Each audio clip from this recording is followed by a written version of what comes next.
গৌরীপুরের ৮ নং ডহকলা ইউনিয়নের কোমারামপুর গ্রামের সুহেল মিয়া। তাকে বাড়ির পাশের চা স্টল থেকে মোটরসাইকেলে করে উঠিয়ে নিয়ে তারপর হত্যা করা হয়েছে। তো কীভাবে ঘটনাটি ঘটেছিল সে বিষয়ে এখন আমরা সুহেল মিয়ার পরিবারের সাথে কথা বলবো। নন্দীগ্রাম পশ্চিম পাড়া আনতে উড়াইলো গিয়ে আমার স্বামীরা মাইরা গাজীপুর রাস্তায় ফেলাই দিছে।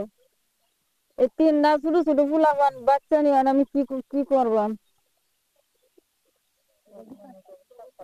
আমি এটার বিচার চাই এখন। তো আমরা জানতে পারলাম সুহেল মিয়া অত্যন্ত দরিদ্র ছিল। তার ফ্যামিলিতে 3টি সন্তান আছে ছোট ছোট। তো সে কাজ করে জীবিকা নির্বাহ করত। তো তার ছেলে থেকে শুনি কিছু বক্তব্য। আমার আব্বারা যারা মারছে আমি তার বিচার চাই। আমাদের ছোট ছোট তিনটা ভাই বোন, আমাদের কিভাবে চলবো?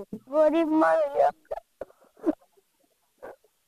তো দর্শক, সত্যি ঘটনাটি অত্যন্ত বেদনাদায়ক। বিশেষ করে এই যে ছোট ছোট বাচ্চাগুলা দেখে সত্যি অনেক মায়া হয়। এই 3টা ছোট বাচ্চা, ফ্যামিলিটি এখন কি অবস্থায় চলবে? তো আসুন একটু সুহেলের পিতার সাথে কথা বলি।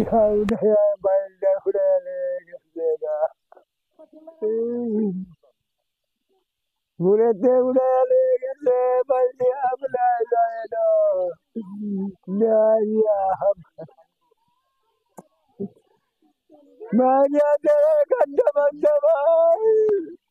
এই দুঃখটা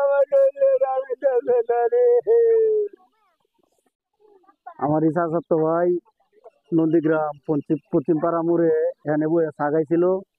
ওই ময়মনসিং থেকে মাসুদ নামে একটা লোক আয়া হুন্ডার দিয়ে উড়ে নিয়া, হ্যাঁ, দোকানের সামনে থেকে তারে উড়ে নিচ্ছে মোটরসাইকেলে করে উড়ে নিয়া গাজীপুর মাইর দূর করিয়া ফালাই হয়ে গেছে গা।